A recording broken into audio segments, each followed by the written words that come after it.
और देखो रामायण में चौपाई लिखी है। हमारे तहसील अध्यक्ष माननीय राम जीवन दादा हर जगह सत्संग पर बताते हैं, लेकिन हम तुम लोग इस चीज को गाना गा रहे हैं। सत्संग किसी के समझ में नहीं आता, सत्संग एक खिलौना समझते हैं। सत्संग प्रेमी भाई बहनों, लिखा है सत्संग जल जो कोई पावे, अरे तो मैला ही कट जावे।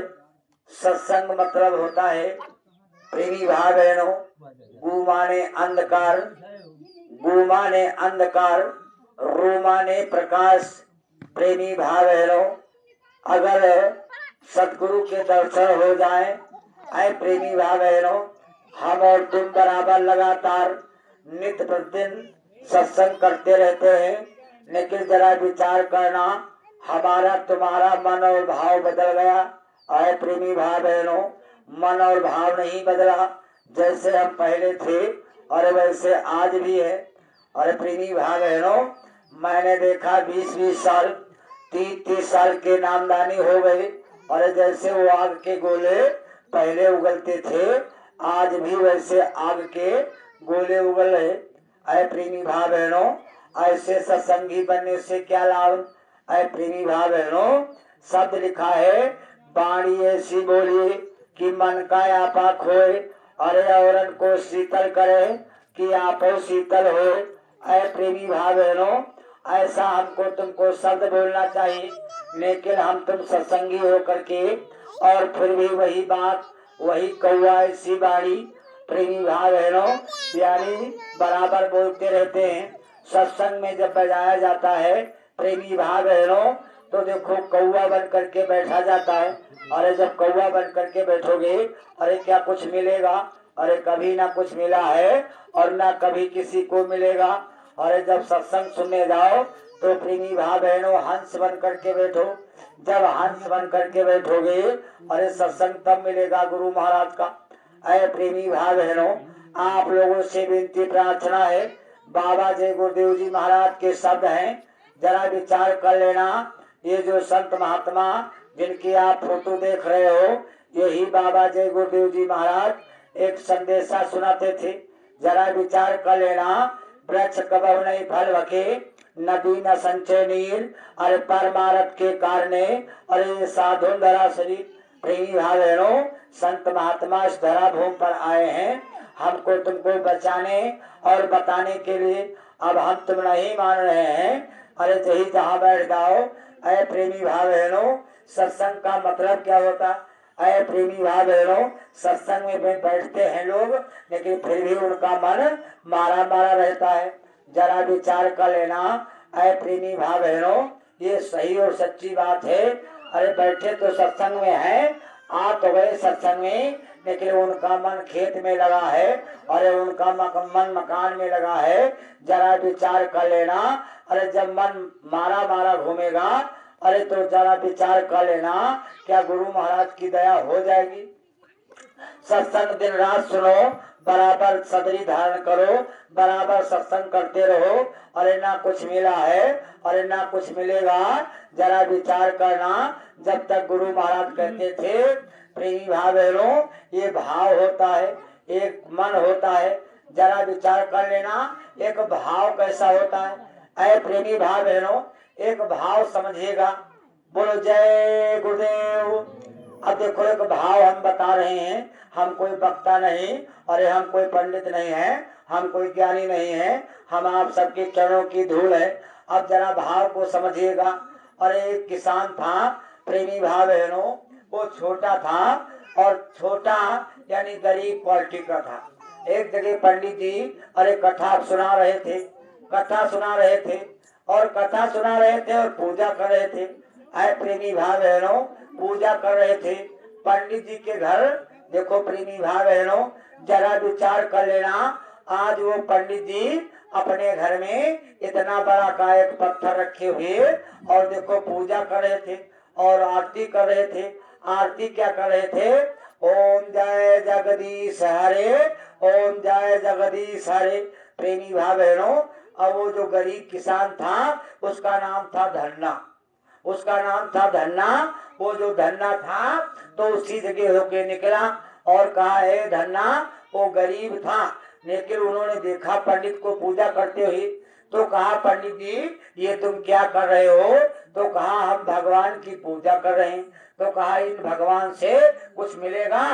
जरा विचार कर लेना, पत्थर की बात बता रहा हूँ, फोटो की बात बता रहा हूँ। जिनके मन में भावना हो जाए, एक फोटो रखा है कुर्सी के ऊपर, प्रेमी भाव बहनों उनको कुछ नहीं मिलेगा। जरा विचार कर लेना, वो जो पंडित जी थे वो बहुत 20-50 साल हो गए थे वो भगवान की भोलेनाथ की पूजा करते करते। जरा विचार करना, वो जो धन्ना था तो वो कहने लगा अरे भाई तुम्हारे घर में तो भगवान है, तुम्हारे घर में भगवान है, मेरे घर में तो भगवान है नहीं, हम किसकी पूजा करें? ऐ प्रेमी भाई बहनों, कहा मैं किसकी पूजा करूं? तो कहा हम तुमको भगवान दे सकते हैं। तो कहा भगवान दे सकते हो और भगवान क्या करेगा? कहा भगवान से जो भी कहोगे वो भी करेंगे। तो कहा अच्छी बात है, गरीबी थी किसान के पास। ऐ प्रेमी भाई बहनों, तो कहा भगवान को अपने दोगे? तो कहा लग हम दे सकते हैं। पंडित के कोई दूध नहीं था, दूध के लिए तरस रहे थे। तो उससे वो जो किसान था, किसान के घर में गैया भी आई थी, तो सोचा इसी बहाने चलो इसकी गाय ले ली और इसको कोई पत्थर उठा करके दे दे। ऐ प्रेमी भाई बहनों, वो जो धन्ना किसान था वो जा करके अपने घर से गाय एक बियान जो थी, ताजी बियान थी गाय, उसको ला करके पंडित को दे दिया। पंडित जी एक दूसरा पत्थर उठा करके और धन्ना को दे दिया। ऐ प्रेमी भाई बहनों, जब धन्ना को दे दिया तो धन्ना ले जा करके उस पत्थर को अपने घर में रख दिया और पत्थर को घर में रख दिया। रोज डेली और जब पूजा ध्यान करता था, एक दिन धन्ना के मन में भावना बदल गई। जैसे ही भावना बदली, ऐ प्रेमी भाई बहनों, जैसे ही भावना बदली और एक दिन थाली लेकर के आया। जैसे ही थाली लेकर के आया भोजन की, जो कुछ उसके घर में नमक रोटी बना था, प्रेमी भाई बहनों उसी पत्थर के सामने रख दिया। लेकिन उसके मन में ये नहीं था ये पत्थर है, उसके मन में ये था ये भगवान है। हमें पंडित जी भगवान, पंडित के घर से हमने भगवान को लाया। ऐ प्रेमी भाई बहनों, अरे थाली लेके आया और भगवान से कहने लगा ऐ प्रभु आज तुमको भोजन मेरे साथ में करना होगा। जरा विचार कर लेना, कहा जब तक तुम हमारे साथ में आओगे नहीं, अरे भोजन करोगे नहीं, तब तक हम भोजन करेंगे नहीं, अरे भूखे ही मर जाएंगे। प्रेमी भाई बहनों, धन्ना कोठरी के अंदर से जंजीर बंद कर लिया और तत्काल आंख बंद करके बैठ गया। कहा प्रभु तुमको आना होगा, जब तुम आओगे अरे तब हम भोजन करेंगे। प्रेमी भाई बहनों, एक दिन बीत गया, 2 दिन बीत गए, 3 दिन बीत गए, 4 दिन के बाद वो धन्ना सेठ बेड़ हो गया। जैसे ही धन्ना सेठ बेड़ हो गया, बगैर अन्न और पानी का था, और तत्काल भगवान का आगमन हो गया। भगवान आकर के सामने बैठ गए, अरे कहा धन्ना सेठ, अरे धन्ना उठो मैं आ गया। प्रेमी भाई बहनों, वो थाली उठाया, कहा 2 रोटी है, इसमें की 1 रोटी तुम खाओ 1 हम खाएंगे। प्रेमी भाई बहनों, धन्ना के घर में देखो जरा विचार कर लेना, पूरे परिवार के लोग परेशान हो गए। अरे बहुत परेशान, अरे धन्ना पागल हो गया है, धन्ना पागल हो गया है, धन्ना सिरियाए गवा है। तमाम नौत और वैदों को अरे लोग घर परिवार वाले ला ला करके अरे द्वार पर अरे हवन करने लगे और केवाड़ा खड़खड़ाए, अरे धन्ना केवाड़ा खोलो, धन्ना केवाड़ा खोलो। वो कह रहा था अंदर से मैं केवाड़ा नहीं खोलूंगा, जब तक मेरा प्रभु नहीं आएगा, भोजन मेरे साथ में नहीं करेगा, मैं तब तक केवाड़ा नहीं खोलूंगा और मैं भोजन भी नहीं करूंगा। प्रेमी भाई बहनों, दरबार वाले जा करके अरे देखो तमाम नौत वैदों को लाया, हवन करवाया और जब 4-5 दिन बीत गए तब तत्काल भगवान का सिंहासन हिला और भगवान प्रकट हो गए। प्रेमी भाई बहनों, रोटी खा लिया। जैसे ही रोटी खाया और धन्ना ने कहा प्रभु हमें आपसे विनती प्रार्थना है, जहाँ तुमको बुलाओ तो हमारे साथ ही रहना। कहा भाई हम तुम्हारे साथ रहेंगे। प्रेमी भाई बहनों, प्रबल प्रेम के पाले पर कर अरे प्रभु का नियम बदलते देखा। जरा विचार कर लेना, ये प्रभु की लीला है। जो सच्चे मन से जो सच्चे मन से लो लगाता है प्रेमी भाव बहनों, उसकी नैया बेड़ा पार हो जाता है। अब जरा विचार कर लेना, वो धन्ना जो धन्ना था वो केवाड़ा को खोला, जैसे केवाड़ा खोलिस तैसे तमाम नौत बैठी, ओम हरि ओम काली नमो स्वाहा, और सबका नौतर कहा उठा उठा पटकेला। जैसे ही नौतों को पटकेला और उनसे कहा, भगवान से ने कहा आओ आओ आओ आओ आओ ऐसे चले, आओ आओ ऐसे आओ। उसको दिखाई पड़े, लोगों को नहीं दिखाई पड़े। आए प्रेमी भाई बहनों, गांव वाले कहने लगे अरे भाई ये धन्ना पागल हो गया है, अरे पागल हो गया है। आए प्रेमी भाई बहनों, कहा धन्ना पागल हो गया है। भाई लोग घृणा करने लगे, भाई लोग उसको अलग कर दिया, परिवार से अलग कर दिया। धन्ना को बंजर खेत जोतने को दे दिया, जो बंजर खेती पड़ी थी वो धन्ना के हिस्से में दे दिया।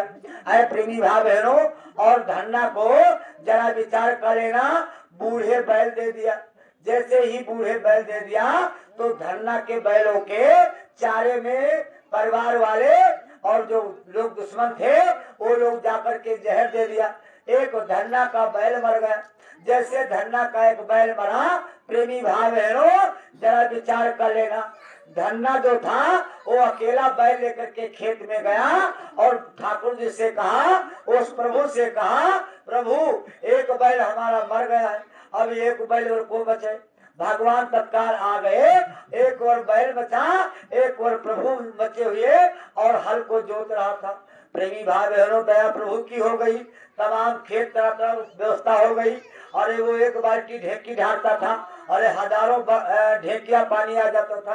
प्रेमी भाई बहनों, अरे बहुत राशन पानी पैदा होने लगा और वो बार बार बुलावे, बार बार भगवान बैठ करके उसके साथ में खाना खा रहे थे।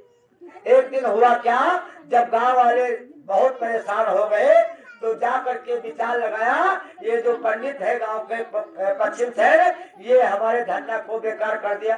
प्रेमी भाई बहनों, धन्ना को यानी पंडित जी को गांव वालों ने जाकर के अरे बहुत मारा पीटा। तो पंडित जी ने कहा भाई अपन गाय ले लो और हमारे भगवान वापस कर दो। प्रेमी भाई बहनों, वो धन्ना कहने लगा हमें गाय नहीं प्यारी है, अरे हमारे तो प्रभु प्यारे हैं। जरा विचार कर लेना प्रेमी भाई बहनों, कहा हमें प्रभु प्यारे हैं, आप विचार कर लेना। तो कहा नहीं नहीं धन्ना, मैंने वो जो असली शालिग्राम है वो मेरे पास है, मैंने नकली तुमको दिया था। आए प्रेमी भाई बहनों, जैसे ही नकली असली की बात चली, जैसे ही नकली असली की बात चली तो कहा कैसे असली और कैसे नकली। है प्रेमी भाई बहनों, वो तालाब था और तालाब में एक पत्ता तोड़ करके देखो, पंडित जी ने कहा मेरे शालिग्राम असली है और वो नकली पंडित जी दिया था। जो पत्थर दिया था वो नकली था, लेकिन सच्चे मन से मान रहा था धन्ना, उसमें प्रकट होना पड़ा। ऐ प्रिय भाई बहनों, एक पत्थर तोड़ा और पंडित के शालिग्राम को रख करके जैसे पानी में डाला तैसे शालिग्राम नीचे बैठ गए। और वो जो धन्ना के शालिग्राम थे उसमें भगवान थे, भाव के भूखे थे, प्यार के भूखे थे। प्रेमी भाव कहा प्रभु ठाकुर जी तुमको आना होगा और ये पत्थर तैरना होगा। पत्थर पर रखा गया, आराम से वो शालिग्राम पहने लगे। लोगों ने कहा, पंडित जी ने कहा हमने नकली दिया था। प्रभु प्रकट हो गए, कहा है पंडित आप तरफ तूने सच्चे मन से नहीं माना, तेरे मन में भावना थी ये पत्थर के राम है, ये शालिग्राम पत्थर के हैं और इसके दिल में भावना जा गई ये असली है और इसमें प्रभु है और ये भोजन जब है तो मेरे साथ में भोजन करेंगे। प्रेमी भाव बहनों, जरा विचार कर लेना, दया प्रभु की होगी। यही बात भगवान के मन में भावना जग जाती है, संत पुरुष के मन में भावना जग जाती है। प्रेमी भाव बहनों, भाव के भूखे हैं ये, भाव ही एक सार है और भाव से जो इनको भजो तो भव से बेड़ा